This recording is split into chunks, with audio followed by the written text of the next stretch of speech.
Hello, music makers. Welcome back.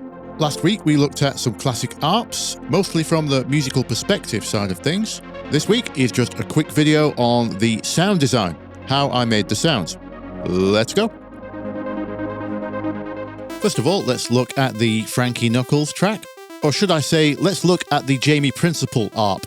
Thank you to all those who pointed out that the Jamie Principle original had this ARP already before the Frankie Knuckles edit. As far as I can tell, it's heavily debated online what synthesizer actually performed this arpeggio, although most seem to agree it must be some kind of Roland, and I agree with that too. All I know for sure is that I can hear plucked saw waves. To achieve a plucky sound, we often use the main volume envelope. If we drop the sustain, the length of the sound is now governed by the decay amount. A good modern synth will let you have control over the curve, too. You'll find this a common trait amongst many arpeggios, as they are often part percussive roll. Oh, and don't forget note length too, we mentioned that last week. Here in Ableton's arpeggiator, that's called gate. Now, I did say plucked saw waves plural because I could hear more than one, and what gave it away was the fact they were flanging. If I make it so our oscillators aren't perfectly triggered every time, adjusting random phase here, you should be able to hear that interference. Sounds very similar to a flanger effect.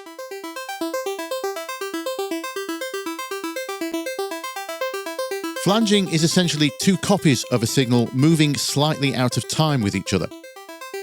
So I theorized at least two oscillators behaving slightly differently.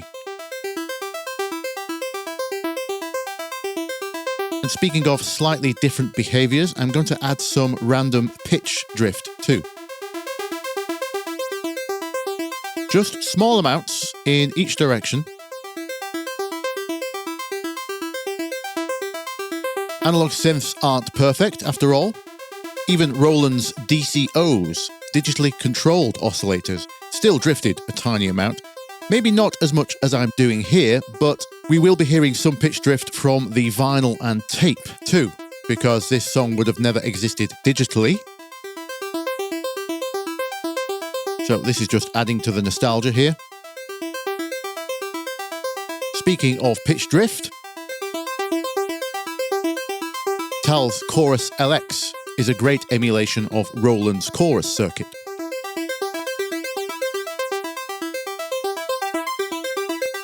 The Type 1 setting completes the vibe wonderfully.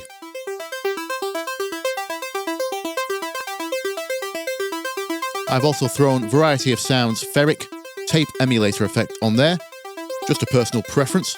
It's great at subtly removing the digital edge of sounds. Speaking of extra effects though, notice how little there are. No delays or reverbs. Probably an equipment and or budget limitation, but yet another reason why this ARP is so bold. And yes, for the more pedantic amongst you, I am aware that chorus is achieved with delays, but I don't count that as an ambient effect. Compared to most ARPs, especially afterwards, this one is extremely dry. Oh, and I almost forgot, we are not quite done with the pluckiness. We can make it even more plucky with the filter. A lot of early and budget Roland synths shared one envelope between the volume and the filter. So we can send this one over.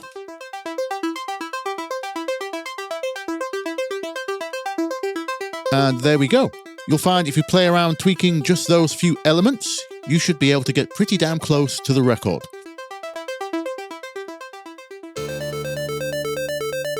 Okay, on to Enjoy's Anthem. Again, I couldn't find any concrete info on what synth was originally used, but I got pretty close on first attempt anyway. As the thing is with these older sounds, unless they happen to be using an outlier like a Korg Wavestation or Waldorf, which are closer to wavetable capabilities, you could almost guarantee the synth used was only capable of one of the standard waveforms, like square, sawtooth, sine, or triangle. And if it wasn't obvious which of those it was probably a mixture. And my ears were telling me this was somewhere between a square and a saw. Which you might be able to hear is getting us pretty close to the basic tone. Of course, we need to shape it now. Let's get our plucky envelope.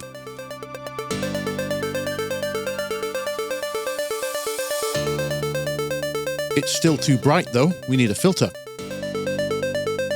I'm going with the ladder style, the Moog style, because I can hear there's some resonance on the original, and this filter has a very similar type of bubbliness.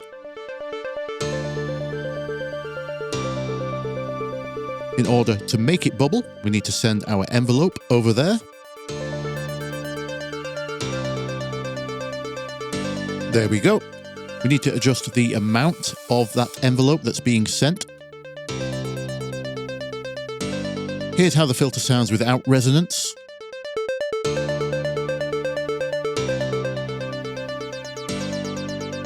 Like I say, we need some of that bubbliness. If it's not a word, it is now.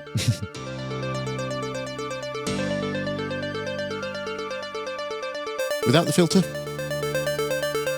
we'll have to ignore the fact we're losing some level for now, but we're getting close.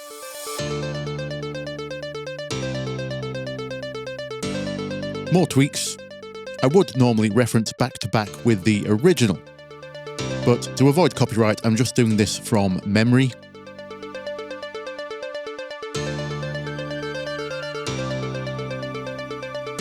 Something like that. So I mentioned Your Love's ARP was a little bit of an outlier in how dry it was. This one, not the case. We have both delay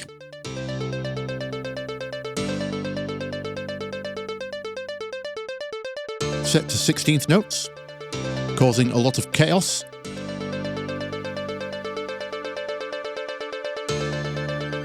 A delay on 16ths would be like doing this to the MIDI part, only with control over volume of each repeat. And we have reverb. Nothing too specific or special. The type really doesn't matter. I'm almost on default settings here.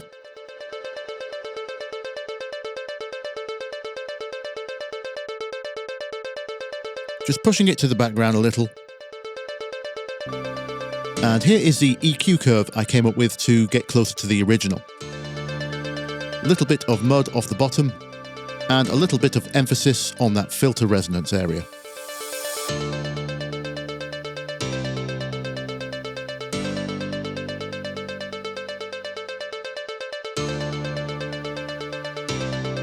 So you would expect to see reverb and delay on most ARPs, especially if it's a background part. The further it needs to be back in the track, the wetter it can be.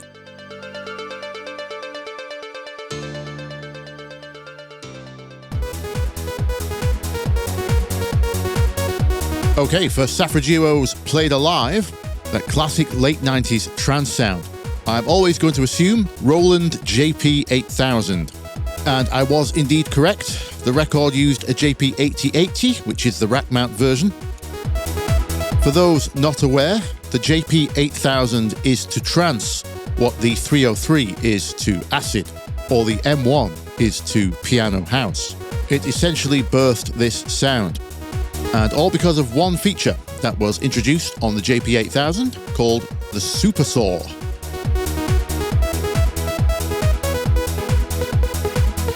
It's essentially this, trivial to achieve today. It enabled the layering of up to 7 saw waves within just one oscillator. An advantage of the fact that it was a digital synth.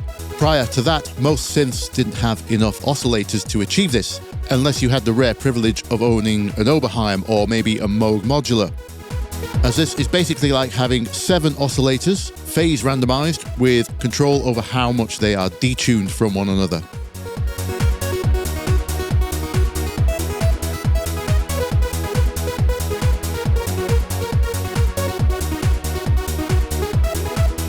Vital's default of 20% sounds just about right. Then all we need to do is add some delay, reverb, chorus. Adjust to taste. As for the envelope, we're not going to use a full pluck envelope. If the envelope is too short, it doesn't have enough energy or epicness for this kind of trance. So instead, we just do this. We have a little bit of shape, so it has some attack, but we don't let it drop to zero. And a very short release to keep it rhythmic. Too much of that blurs the notes into one another. So keep the release short, and to help with that effect, we also shorten the notes, like the arpeggiator gate did on the other arps. Not quite a full 16th, sounds about right. So even though we can't have a full pluck envelope, this still sounds somewhat percussive.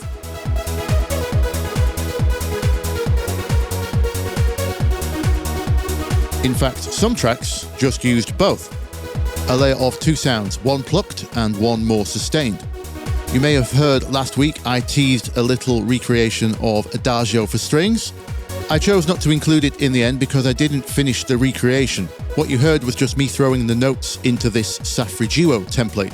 But what I did notice in Ferry Corsten's remix was a layer of this same JP Supersaw with sustain and a less detuned pluck, probably from a single saw.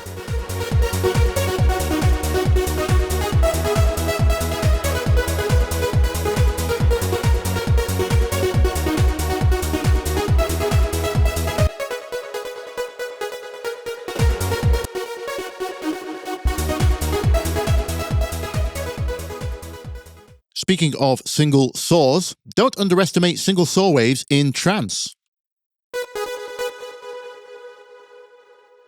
A single saw wave with a little bit of reverb and delay was a staple of many a trance classic.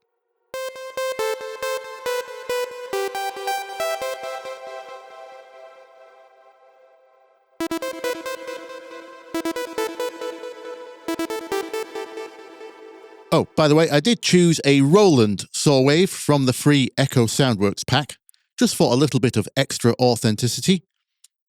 It's not a deal breaker or anything, just a slightly warmer sound to the raw digital saw wave.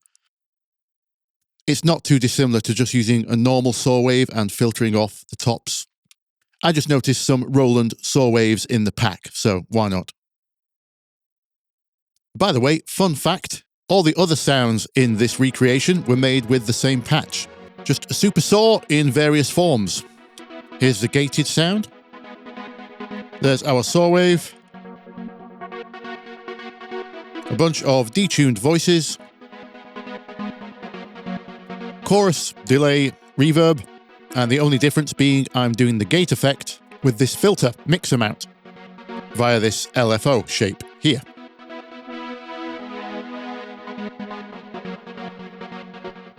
And hearing that might remind you of a pad. Well, yes, it's exactly the same thing. More detuned saw waves. You can ignore this, doesn't really matter. There's just some slight variations inside the wavetable if you want to have a play with those. As always, adjust to taste.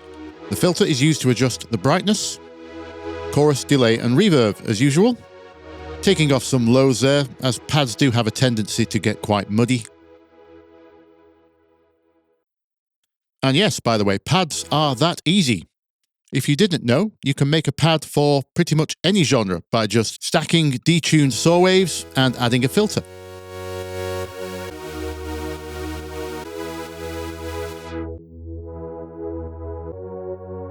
Done. You may add delay and reverb to taste, but there's your pad. Probably quicker than searching for a preset if you just need a simple one.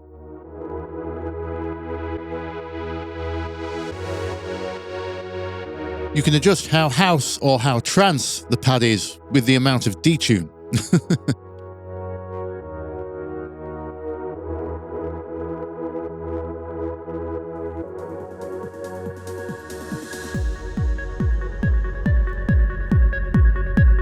And speaking of ARPs, you may be able to hear in the background, Halloween is approaching. I will be releasing my Halloween remix this year. I was a little too late last time. Now I'm thinking of just re-releasing my making of video, but if you guys have any questions regarding that remix, I may make a follow-up. Let me know in the comments, either here or there. Regardless, as always, I hope you learned something. If you did, you know what to do. And until next week, I'll see you in the comments. Bye-bye.